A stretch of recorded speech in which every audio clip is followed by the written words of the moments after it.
Kilalang bake shop na nagsimula sa Marikina, meron ng branch dito sa Rizal. Nag-trending dahil sa napakasarap nilang banana loaf, ensaymada at cheese roll. Hi Rizaleños, I'm Ella and here's our new hashtag Discover East for you. Nagpunta kami sa bayan ng Taytay dahil nabalitaan namin na meron na daw branch ang Mayleen's Bake Shop dito.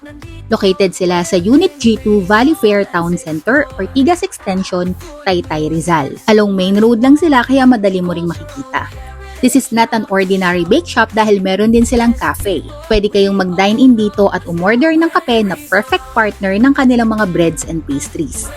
Dito siguradong freshly baked ang mga tinapay nila. Meron din silang cheese cupcake, classic mamon, braso de Mercedes, at iba't ibang klase ng cupcake. Meron din silang mga cookies and crinkles at toasted bread. Una kong tinry yung kanilang cheese roll. Soft, milky at cheesy. Mas nagustuhan ko to kaysa dun sa mga cheese roll na nabibili natin sa mall. Sobrang cheesy pero hindi nakakaumay. Next, braso de Mercedes. Hindi tinipid yung custard filling at mas may texture din compared sa mga nakasanayan natin. Kung gusto nyong makatikim ng kakaiba at masarap na braso de Mercedes, try nyo to.